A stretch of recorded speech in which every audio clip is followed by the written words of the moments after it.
प्रेम से बोलिए शंकर भगवान की जय, माता गौरा पार्वती की जय। हर हर महादेव। देवों का देव महादेव जी के चरण में प्रणाम करती हूँ, मेरा प्रणाम स्वीकार हो। माता गौरा पार्वती के चरण में प्रणाम करती हूँ, मेरा प्रणाम स्वीकार हो। गणपति ललनमा के चरण में प्रणाम करती हूँ, मेरा प्रणाम स्वीकार हो। सब गुरु भाई बहना के चरण में प्रणाम करती हूँ, मेरा प्रणाम स्वीकार हो। सब देवी देवताओं के चरण में प्रणाम करती हूँ, मेरा प्रणाम स्वीकार हो। गुरु भाई बहना, मैं एक कथा सुनाने जा रही हूँ, इस कथा को पूरा सुनिए और रहस्य जानिए। आदि नहीं, आदि सुनने में शिव गुरु का अपमान है होती है, पूरा सुनने में भगवान दया करते हैं, कृपा करते हैं। सुहाग की लंबी आयु होती है, घर में सुख शांति मिलती है, इसलिए कथा को पूरा सुनिए और रहस्य जानिए। हर हर महादेव, घर घर महादेव। गुरु भाई बहना, एक गांव में एक गरीब किसान थे। गरीब किसान थे, वो बेसहारा थे। उनका कोई धन संपत्ति नहीं था, रोज कमाते थे, खाते थे। उनका जाता खेती बाड़ी भी नहीं था, थोड़े बहुत खेती था तो पूंजी के बिना वो भी फसल मर जाया करता था, हो नहीं पाता था। किसान बड़े मजबूर थे। किसान का एक ही बेटी थी, वो छोटी थी। किसान को जो बेटी थी बहुत छोटी थी। सब लोग गुरु भैया गुरु बहना चर्चा में जा रहे थे तो नन्ही सी बालक, उसका उम्र सिर्फ 3 साल का था।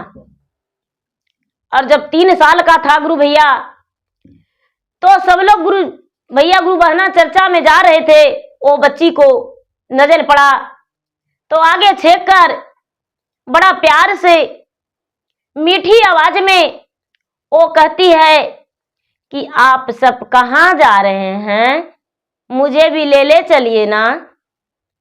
वहां जो गुरु भैया गुरु बहना थे वो कहने लगे, अरे तू बहुत छोटी हो, गिर जाएगी, कहाँ जाएगी। हम मंदिर में चर्चा में जा रहे हैं, हर सोमवार को महादेव के मंदिर में चर्चा करवाती हूँ और वहीं हम जा रहे हैं, सब मेरे साथ गुरु भैया भी हैं।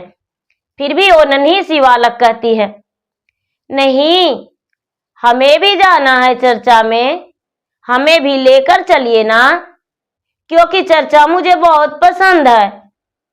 गुरु भाई बहना, वो बच्ची दिन भर का भूखी थी। पूरे दिन उसके घर में चूल्हा नहीं जला था। वो बच्ची भगवान की महिमा अपरंपार। वो बच्ची गुरु भैया गुरु बहना के पीछा धर ली। कोई भी गुरु बहना, कोई भी गुरु भैया उसको ले जाने को तैयार नहीं थे, लेकिन नन्ही सी बालक सबके पीछे पीछे वो चल गई। उसकी माँ जो थी वो काम में व्यस्त थी और नन्ही सी बालक का, लड़की का नाम प्रतिभा था। वो प्रतिभा जो थी वो मंदिर में धीरे धीरे चल गई। अब सब लोग चर्चा में बैठ गए,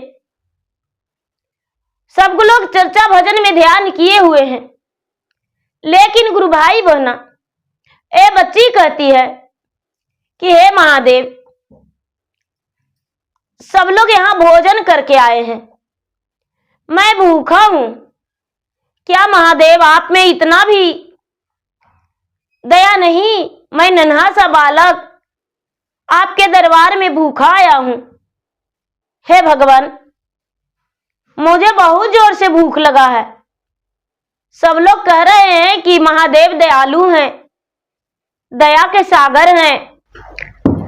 भगवान की आराधना में वो नन्ही सी गुड़िया लगी हुई है। महादेव जो थे अपने ध्यान में थे, उनका ध्यान टूट गया और सोचते हैं कि हे भगवान, मैं भगवान तो जरूर हूं, लेकिन उतना छोटी सी बच्ची कितना आस लगाए हुए भूखा प्यासा मंदिर में आई है, किस रूप से मैं जाकर उसको भोजन दूं। गुरु भाई बहना, और नन्ही सी बालक को भगवान एक छोटा सा बालक के रूप में खेलते खेलते उस बच्ची के पास गए और बच्ची के पास जाकर बैठकर कहते हैं कि अरे आज तू मंदिर आई हो। वो बच्ची कहती है, हाँ बाबू, हम मंदिर आए हैं, यहाँ भगवान का चर्चा होता है, भूखे को अन्न, प्यासे को पानी, भगवान नंगम को चीर भी देते हैं। सब लोग बोलते हैं भगवान बड़ा दयालु है, इसलिए मेरे घर 2 दिन खाना बनता है, 1 दिन नहीं बनता। इसलिए हम भगवान से मांगने आए हैं, हे भगवान मुझे कुछ ऐसा दीजिए जिसमें मैं खुश रहूं। गुरु भाई बहना, वो नन्हा सा बालक बोला, वो तो महादेव स्वयं थे बालक रूपी। वो बालक कहते हैं, अरे लो मेरे पास कुछ भोजन है, और अपने थैली से निकाल कर 5 लड्डू दे दिए और बोले लो ये भोजन कर लो, ये भोजन कर लो, तुम्हारा पेट भर जाएगा। गुरु भाई बहना, वो नन्ही सी बालक, वो बालक जो थे, जो लड्डू दिए वो तो अदृश्य हो गए, पता भी नहीं चला, कोई भी देख नहीं पाए। लेकिन छोटी सी गुड़िया जो थी प्रतिभा, वो लड्डू खाने लगी, और जब लड्डू खाने लगी तो वहां के लोग देखे, और वहां के जब लोग देखे तो उस बच्ची को हाथ पकड़ के मंदिर से बाहर निकाल दिए और उसे एक हाथ दे दिए और कहने लगे कूड़े कचड़े पर से उठ के मंदिर आ जाती है। पता नहीं कैसे माता पिता हैं, भगवान का हम लड्डू भोग लगाए, लेकिन भगवान का लड्डू हम भोग लगाए और ये नन्ही सी लड़की झूठा कर दी भगवान का भोग। कुछ लोग कहने लगे कि अरे हम तो इस बच्ची को भगवान को शरण से नहीं उठाते देखे लड्डू, पता नहीं ये कहां से लाया। वो जो गुरु बहना थी वो ऊंचे आवाज में कहती है कि क्या जब वहां से लड्डू नहीं लाई तो क्या आकाश से गिरा इसके लिए लड्डू, जो ये लड्डू खा रही है, लाओ लड्डू। वो लड़की कहती है कि चाची मैं छोटा भला हूं, लेकिन मैं चढ़ा हुआ लड्डू नहीं लिया हूं, मुझे एक बच्चा ने दिया, मेरे बाबू था, छोटा सा बाबू था, मेरे जैसा था, और वो लड्डू मुझे दिया है और मैं वही लड्डू खा रही हूं। लेकिन उसको बात मानने का वहां के गुरु बहना जो थी एक, वो मानने को तैयार नहीं थी।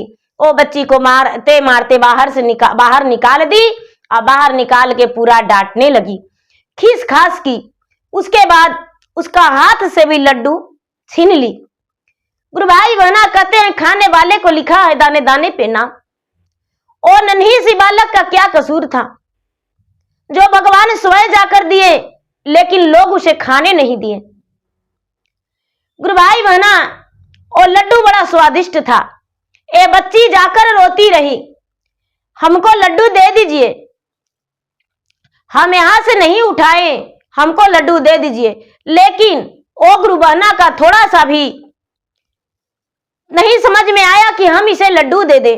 उनका दिल विचार थोड़ा सा भी नहीं फर्क पड़ा दिल में।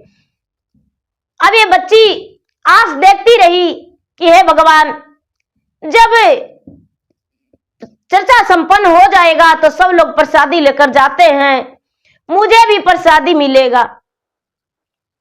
गुरु भाई बहना, सब लोग सबको प्रसादी दिए, लेकिन जो गुरु बहना लड्डू छीने उस बच्ची से, नादान से, और गुरु बहना कह दिए कि अरे ये तो पहले भगवान का भोग जूठा कर दी है, इसलिए इसे कोई प्रसादी मत देना, और उसे प्रसादी देने से मना कर दिए।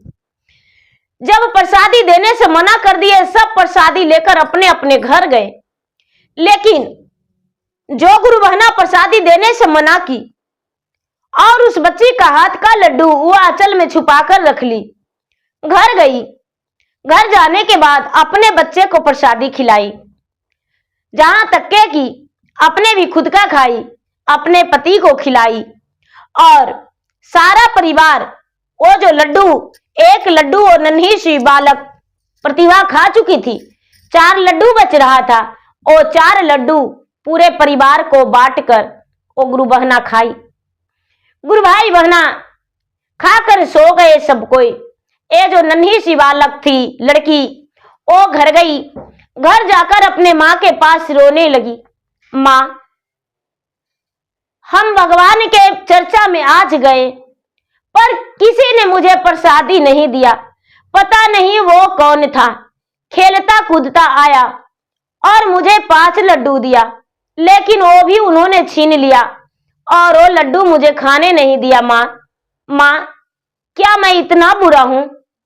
क्या तू भगवान का पूजा नहीं करती हो? भगवान का नमन नहीं करती हो? माँ, भगवान का तुम भी मानो। माँ, तुम भी भगवान का भक्ति करो। गुरु भाई बहना, ऐसा बात सुनकर प्रतिभा की माँ का आंखों से आंसू छलकने लगा। और उसके पिता जो थे बड़े नरम दिल के थे, वो कहने लगे, बेटी चिंता मत करो, भगवान तुम्हें भी सब कुछ देंगे और भगवान सब पे दया करते हैं। हम भी मंदिर जाएंगे, चलना सवेरे हम जाएंगे। गुरु भाई बहना, अपने बच्चे को प्रतिभा के माता पिता प्यार देकर, दुलार देकर, भोजन खिलाकर चुप कर लिए, उस बातों को भुला दिए। अब यहाँ क्या होता है, गुरु भैया गुरु बहना सब जो उस घर में प्रसादी खाए, कई लोग बोले थे कि नहीं उसे देना चाहिए प्रसादी, लेकिन एक गुरु बहना वो नहीं देने दिए थे। और वो प्रसादी जब घर में खाए, वो बच्ची से छीना हुआ लड्डू, तो क्या होता है गुरु भाई बहना, सारी लोग बेहोश हो गए। अब किसी का होश नहीं, किसी का भी होश नहीं। गांव वाले जो पड़ोसन थे कहने लगे कि अरे सबका दरवाजा खुला है, एक गुरु बहना तो सबसे पहले यहां पर जाग जाती थी, लेकिन आखिर आज क्या हो गया है? सबसे पहले ये जाग जाती थी, लेकिन आज क्या हो गया है? आज इनका दरवाजा बंद है। गुरु भाई बहना, दरवाजा बंद के कारण लोग उनके आंगन में ऊपर से ऊपर सीढ़ी लगाकर कूदे लोग, कुछ वहां के पुरुष लोग। जब कुछ लोग गए अंदर तो देखते हैं कि अरे अंदर का भी दरवाजा बंद है और किसी को भी ढकढका रहे हैं तो कोई खोलने का नाम ही नहीं ले रहे हैं। आखिर हुआ तो हुआ क्या? कई परिवार हैं, सब सोए हुए हैं, सब दरवाजा खटखटाए गुरु भाई बहना, लेकिन कोई नहीं जागे। पूरा गांव का लोग इकट्ठा हो गए, और जब पूरा गांव का लोग इकट्ठा हो गए, सब लोग वहां जुटे, तो सब लोग कहने लगे कि भाई इसका दरवाजा तोड़ दो। गुरु भाई बहना दरवाजा जब तोड़ दिए, दरवाजा तोड़ के देखते हैं कि सारे परिवार बेहोश पड़े हुए। जो गुरु बहना थी, जो प्रसादी उस बच्ची का हाथ से लड्डू छीनी थी, प्रसादी नहीं देने दी थी, उसका तो शरीर में पूरा जख्म टाइप हो गया है। हे भगवान, बाकी लोग बेहोश हैं, जख्म टाइप हुआ है, क्या बात है? सब लोग करे अरे ऐसे कैसे हो गया? सब लोग के ले गए वहां डॉक्टर के पास, डॉक्टर इलाज किए, सबका होश आया, सबको तो बेहोश होकर सिर्फ होश में आ गए। लेकिन ये जो शिष्या बहना थी, गुरु बहना, उनका तो दर्द के मारे, लहर के मारे तड़प उठ रहा था, एकदम पूरा जलन हो रहा था। अब वो व्याकुल थी, उसका जान प्राण निकल रहा था बाहर और अंदर घुस रहा था। वो त्राही त्राही कर रही थी। लोग कहने लगे कि गुरु बहना आप तो घर घर चर्चा करवाती थी, ऐसा नहीं होता था, लेकिन उस मंदिर में गए और मंदिर में भी बार बार हर सोमवार के चर्चा करवाती थी। आखिर इस बार क्या अपशगुन हुआ जो आपको इस हाल हुआ? वो गुरु बहना तो कुछ कहने का तैयार नहीं थी। गांव वाले एक दूसरे से कहने लगे, अरे अपशगुन तो हुआ है। ओ उनका बेचारी गरीब थी, उनका बेटी थी, बेटी चल गई थी मंदिर में, पता नहीं बेचारी कहाँ से लड्डू लाई थी, लेकिन एक गुरु बहना छीन ली थी। उठ के देखी तो, और छीन के और अपना आंचले में रख ली लड्डू, और बोली कि यहाँ पर से हम लोग तो कोई नहीं देखे थे कि यहाँ से लड्डू ले गई थी, यहाँ से तो ले नहीं गई थी, लेकिन फिर भी ये छीन लिए और छीन कर और ले जाकर उसको दे दिए, रख लिए। पता नहीं वही लड्डुआ खाने से हुआ है। भगवान का महिमा अपरंपार होता है। ये अगर जो गलती मान लेंगे, क्षमा कर मांग लेंगे, तो हो सकता है कि इनको माफ हो जाए। गुरु भाई बहना आपस में ही सब बात करते रहे। धीरे धीरे धीरे धीरे बड़ी गुरु बहना का हालत खराब हो गया, इतना बड़ा बड़ा जख्म हो गया शरीर में, इतना बड़ा बड़ा जख्म हो गया कि देखने लायक नहीं रहे। पूरा शरीर में उनको दुर्गंध मारने लगा, कीड़ा बुलने लगा। अब तो सारा लोग उनको कहने लगी कि कैसी गुरु बहना है, कैसी है, चर्चा तो जरूर करवाती है लेकिन वो पापिन है। कुछ दिन हो गया गुरु बहना, महीना दिन 2 महीना हो गया, थई थई हो गए सारे परिवार, गांव वाले जो उनके पास जाने नहीं लगे। तो एक महात्मा रूप वहां पर उसके दरवाजे पर आए। दरवाजे पर आए और आकर भीछा मांगने के बहाने खड़े हो गए। घर से उनके परिवार बोले कि बाबा कौन भीछा देगा, भीछा देने वाली तो बिस्तर पे पड़ी हुए, वही तो दान पुण्य करती थी, बाकी और तो कोई यहां दान पुण्य नहीं करता था। हम लोग तो सिर्फ लाने जानते थे, दान पुण्य वही करती थी, लेकिन वो बिस्तर पर पड़ी है। महात्मा कहते हैं आखिर क्या हुआ जो बिस्तर पर पड़े हैं, थोड़ा देखें। जब महात्मा देखने गए तो देखते हैं कि महात्मा तो खुद अंतर्यामी थे। महात्मा जी तो कोई और नहीं, वो तो स्वयं भगवान थे। अब जब उनके पास गए तो कहते हैं कि क्या तूने कोई गलती किया हो? और शिष्या बहना कहती है कि बाबा हम आज तक जीवन में कोई गलती नहीं किए हैं, कोई गलती नहीं किए हैं।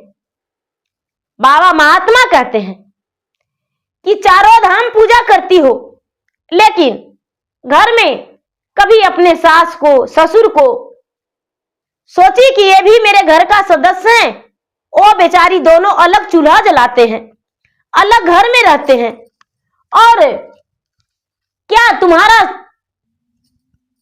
खुशी में और शामिल नहीं हो सकता है? वो कहती है मेरे सास ससुर बड़े बदमाश है इसलिए अलग रहते हैं। ठीक है, सास ससुर बदमाश है।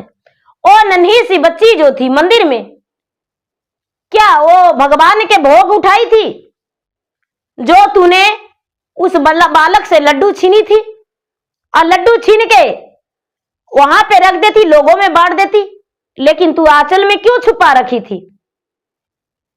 तुम्हारा सारा पाप का घड़ा भर गया है। जो चर्चा में, जिस घर में चर्चा में जाती हो, कहती हो मुझे साड़ी चाहिए, इतना रुपया चाहिए, जो भी यहां भगवान के नाम पर चढ़ावा चढ़ाए वो सब मेरा हुआ, इसीलिए तुम्हारा ये पाप का घड़ा फटा, और कोई बात नहीं।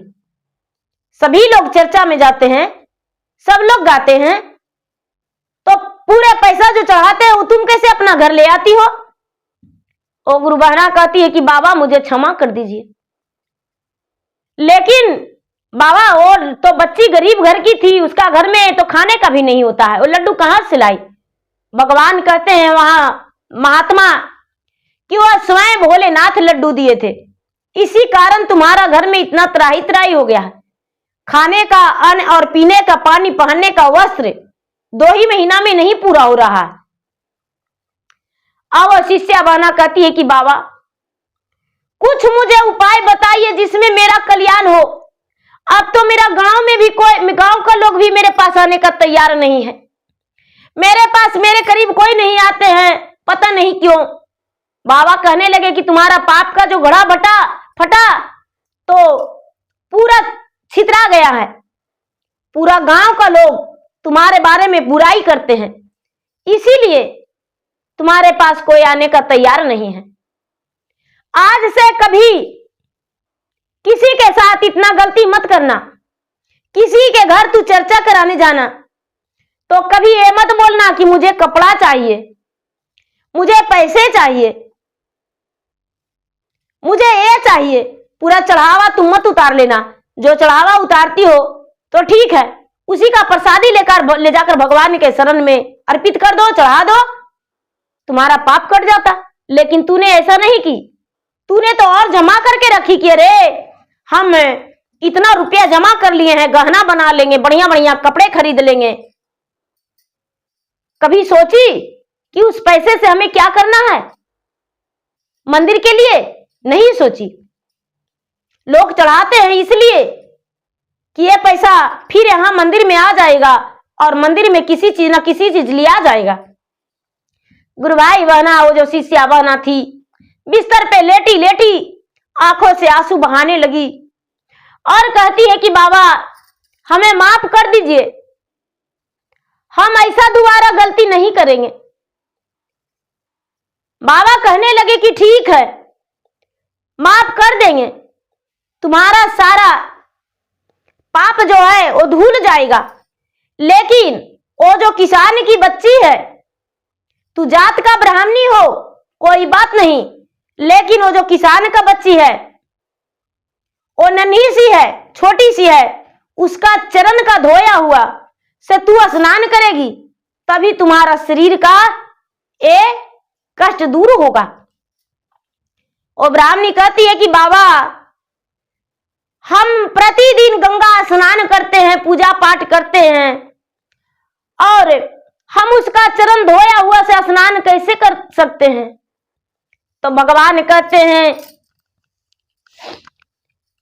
कि दिलावा में भरला कपटवा हो, खोला तू कपटवा, मंदिर में लगा देला तालावा हो, तू खोला कपटवा, मंदिर में लगा देला तालावा हो, तू खोला कपटवा, गंगा रे जमुना मन हईला से कुछ नहीं होए तो, गंगा रे जमुना मन हईला से कुछ नहीं होए तो, घर में तड़प तुन माता पिता हो, मन के दूर कर कपटवा, घर में तड़प तुन माता पिता हो, दूर कर तू कपटवा, मंदिर में लगल हवा तालावा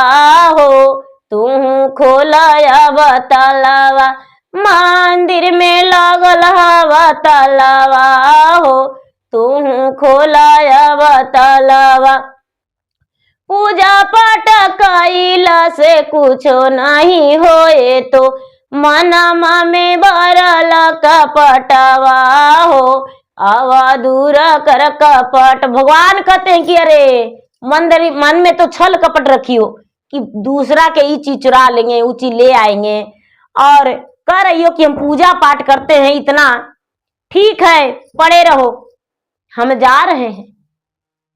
गुरु भाई बहना इतना कहते ही महात्मा दृश्य हो गए,